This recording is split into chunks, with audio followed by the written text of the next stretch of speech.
بسم اللہ الرحمن الرحیم۔ آج سے کروڑوں سال پہلے اللہ تعالیٰ نے اس کائنات کو تخلیق فرمایا اور پھر حضرت آدم علیہ السلام کے ذریعے اس کائنات کے اندر انسانی زندگی کی بنیاد رکھی۔ اس طرح اللہ تعالیٰ نے اس روئے زمین کے اور بے شمار قوموں کو آباد فرمایا اور ان قوموں کی طرف اپنے بے شمار انبیاء کرام کو مبعوث فرمایا۔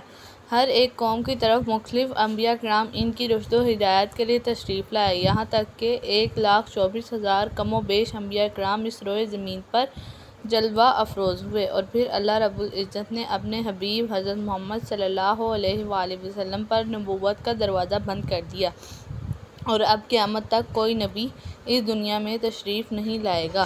اس طرح بے شمار انبیاء کرام اپنے اپنے وقت میں اپنی اپنی قوموں کی طرف آئے اور دنیا سے واپس چلے گئے۔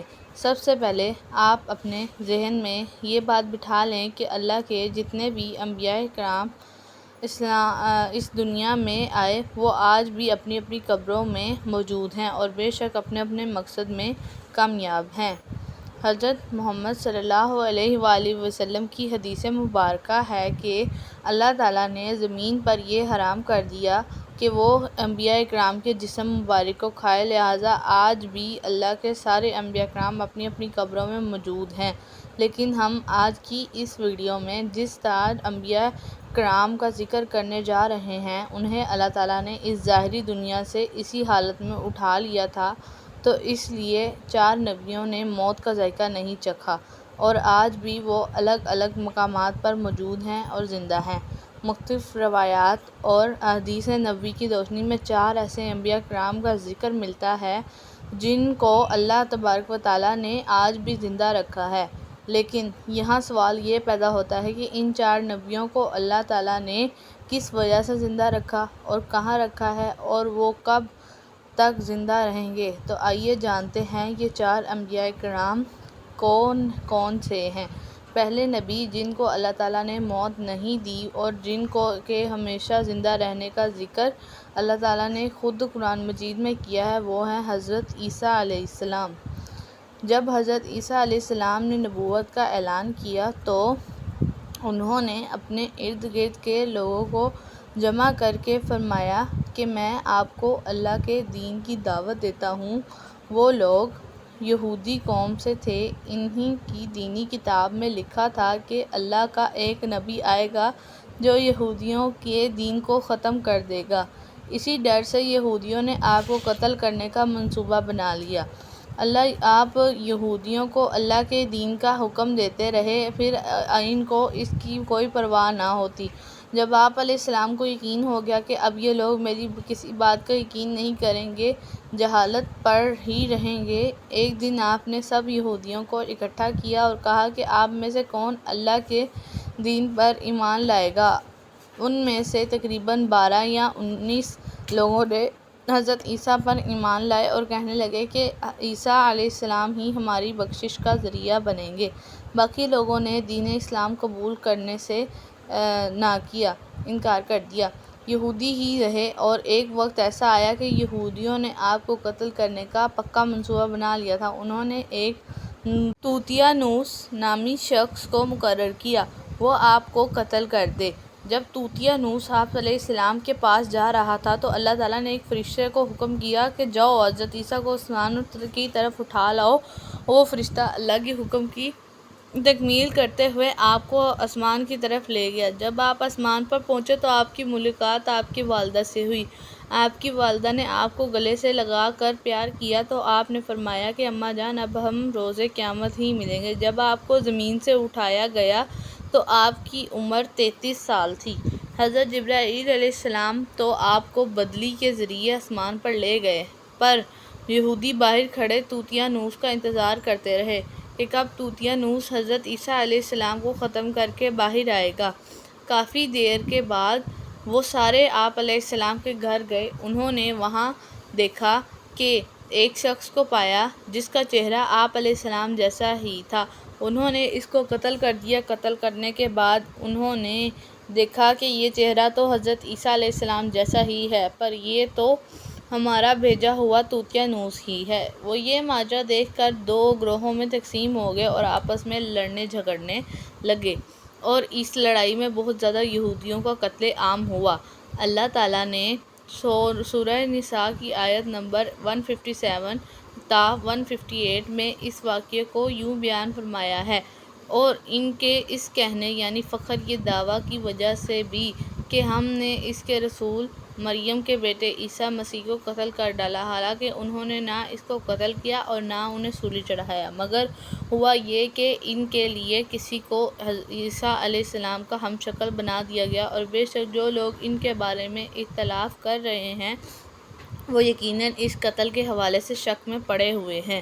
انہیں حقیقت کا کچھ علم بھی نہیں مگر یہ کہ گمان کی پیروی کر رہے ہیں، اور انہوں نے عیسیٰ کو یقیناً قتل نہیں کیا بلکہ اللہ نے انہیں اپنی طرف آسمان پر اٹھا لیا، اور اللہ غالب حکمت والا ہے۔ حدیث نبوی صلی اللہ علیہ وآلہ وسلم ہے کہ حضرت عیسیٰ قیامت سے پہلے زمین پر آئیں گے اور سنت نبوی کے مطابق زندگی بسر کریں گے۔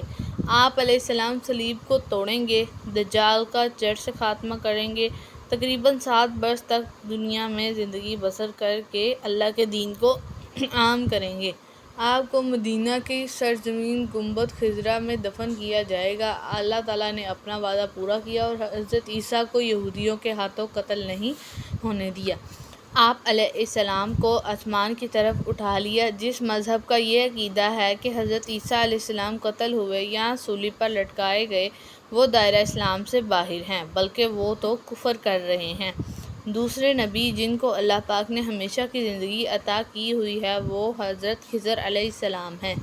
حضرت خضر اس وقت دنیا میں تشریف لائیں گے جب دجال جاہلیت پھیلانے کے لیے نمودار ہوگا۔ حضرت خضر علیہ السلام ان لوگوں کو اللہ کے دین کا حکم دیں گے۔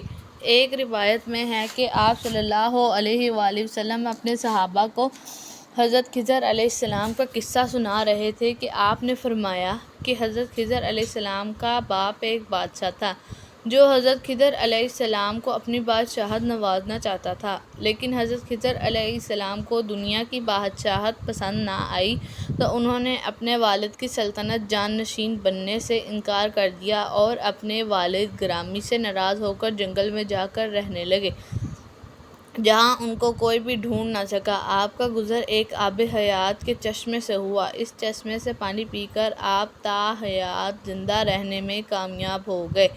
آپ کے تا حیات زندہ رہنے کا ذکر کافی روایات میں ملتا ہے۔ حضرت انس نے ایک روایت میں آپ کا ذکر ہوا اس طرح کیا ہے کہ جب اللہ تعالیٰ کا نبی کا وصال ہوا تو ایک بزرگ سارے مجمع سے ہوتا ہوا آپ صلی اللہ علیہ وآلہ وسلم کی میت کے پاس آ کر رک گیا۔ اس نے کچھ پڑھا اور واپس چلا گیا۔ اس کے جانے کے بعد وہاں موجود صحابہ کرام نے پوچھا یہ کون شخص تھے؟ تو اس شخص کے بارے میں کوئی علم نہیں رکھتا تھا۔ تو حضرت علی رضی اللہ تعالیٰ عنہ بولے جی ہاں، یہ شخص حضرت خضر علیہ السلام ہیں۔ حضرت خضر علیہ السلام اللہ کے حکم سے مصیبت زدہ لوگوں کی رہنمائی کرتے ہیں۔ آپ علیہ السلام لوگوں کو اللہ کے حکم کے مطابق زندگی بسر کرنے کا حکم دیتے ہیں۔ ایک روایت میں ہے کہ حضرت خضر علیہ السلام سمندروں میں مصیبت زدہ لوگوں کی مدد کرتے ہیں۔ حضرت خضر بہت نیک اور خدا ترس انسان تھے۔ کچھ روایات میں ہے جو بندہ حضرت خضر علیہ السلام کی کنیت ابو العباس بلیابن ملکان اور ان کے آباء و اجداد کا نام یاد رکھے گا تو اس کو مرتے وقت کلمہ نصیب ہوگا۔ حضرت عیسیٰ علیہ السلام اور حضرت خضر علیہ السلام کے بعد تیسرے نبی حضرت الیاس علیہ السلام کا ذکر ملتا ہے۔ آپ کا ذکر قرآن مجید میں 2 جگہ پر موجود ہے۔ تفسیر مظہری میں مذکور ہے کہ حضرت الیاس کو ایک نورانی گھوڑے پر بٹھا کر آسمان کی طرف لے جایا گیا تھا۔ حضرت انس رضی اللہ تعالیٰ عنہ سے مروی ہے کہ میرا اور حضور اکرم صلی اللہ علیہ وآلہ وسلم کا گزرا ایک پہاڑی سے ہوا۔ وہاں سے گزرتے ہوئے ہمیں ایک آواز سنائی دی، اے اللہ مجھے بھی حضرت محمد صلی اللہ علیہ وآلہ وسلم کا امتی بنا دے۔ یہ آواز سنتے ہی اللہ کے نبی نے مجھے فرمایا، اے انس اس آواز کا پتہ لگاؤ یہ کون ہے۔ حضرت انس رضی اللہ عنہ فرماتے ہیں کہ میں جب اس پہاڑی کے اندر گیا تو کیا دیکھتا ہوں، ایک سفید پوش بزرگ اللہ کی عبادت میں مشغول تھے۔ جب انہوں نے مجھے دیکھا تو کہا، اے بندے، تو محمد صلی اللہ علیہ وآلہ وسلم کا صحابی ہے؟ حضرت انس نے ہاں میں جواب دیا۔ اس بندے نے کہا کہ میرا سلام محمد صلی اللہ علیہ وآلہ وسلم کو پہنچانا اور محمد صلی اللہ علیہ وآلہ وسلم سے یہ عرض کرنا کہ حضرت الیاس علیہ السلام آپ کو ملنا چاہتے ہیں۔ میں نے واپس آ کر حضرت الیاس کا پیغام آپ کو دیا تو آپ صلی اللہ علیہ وسلم مجھے ساتھ لے کر وہاں چلے گئے۔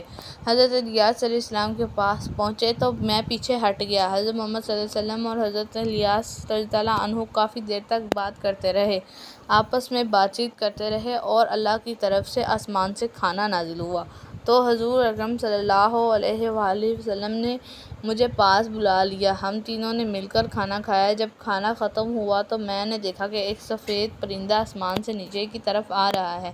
وہ حضرت الیاس کے پاس آیا تو حضرت الیاس اس پر سوار ہو کر آسمان کی طرف چلے گئے۔ کچھ علماء نے لکھا ہے کہ حضرت خضر اور حضرت الیاس علیہ السلام ہر رمضان شریف میں بیت المقدس میں تشریف لاتے ہیں اور روزے رکھتے ہیں، حج کے موقع پر حج بھی کرتے ہیں اور مکہ مکرمہ میں بھی دکھائی دیتے ہیں۔ یہ دونوں نبی اکرم صلی اللہ علیہ وآلہ وسلم بر اور بحر میں مصیبت زدہ لوگوں کی مدد بھی کرتے ہیں۔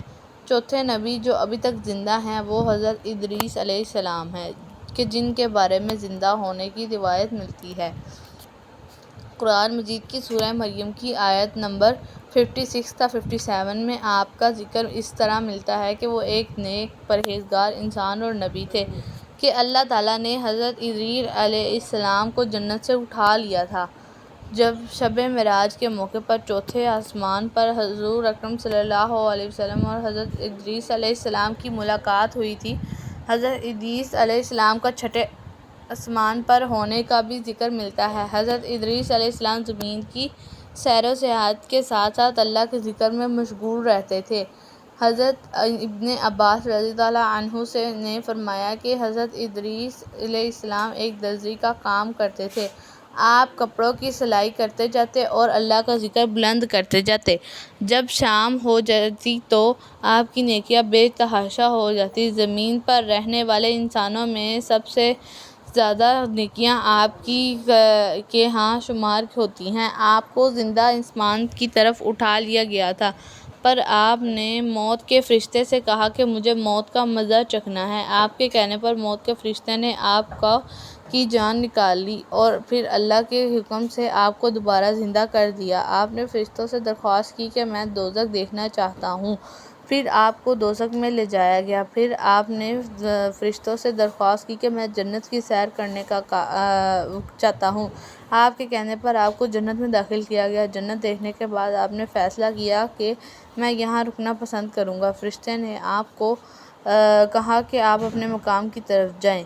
اس وقت اللہ تعالیٰ کی طرف سے فرشتے کو حکم ملا کہ ادریس علیہ السلام کو یہاں ہی رہنے دیا جائے۔